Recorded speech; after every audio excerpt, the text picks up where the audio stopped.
Hello everybody. Today we will discuss about cervical assessment during labor. Now, progress during labor produces specific cervical changes.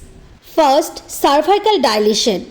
It is assessed by sweeping the examining finger from the inner cervical rim on one side of the opening to the opposite inner rim.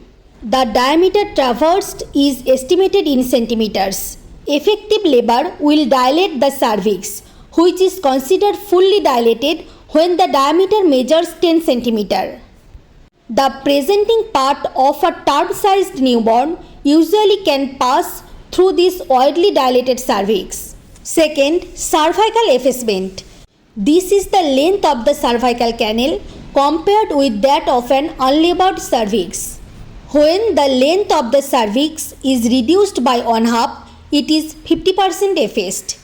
When the cervix becomes as thin as the adjacent lower uterine segment, it is completely or 100% effaced.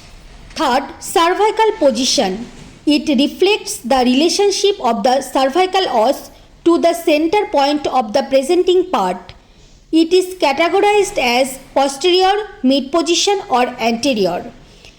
Fetal descent will gradually move the cervix anteriorly. Along with position, the consistency of the cervix is determined to be soft, firm or intermediate between these two. Cervical softening adds dilatation and effacement. Fourth, fetal station. It describes the presenting fetal parts leading edge in the birth canal in relationship to the ischial spines. These spines lie halfway between the pelvic inlet and the pelvic outlet and lie at the level of the mid pelvis.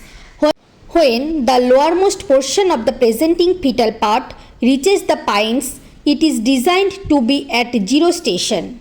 In the past, the long axis of the birth canal above and below the ischial spines was arbitrarily divided into thirds by some and fifths by the other groups. Each fifth represents 1 cm above or below the spines.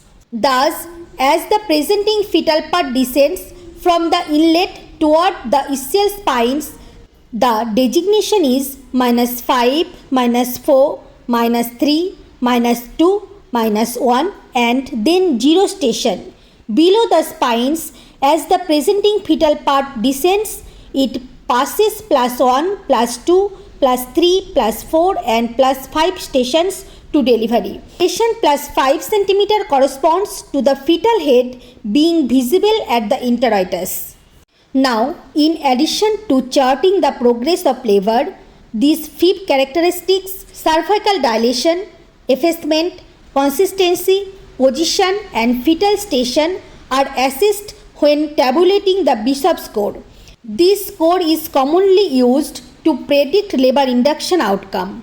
Taken together, these factors suggest the subject favorability of the cervix for induction success. Thank you for listening. Thank you.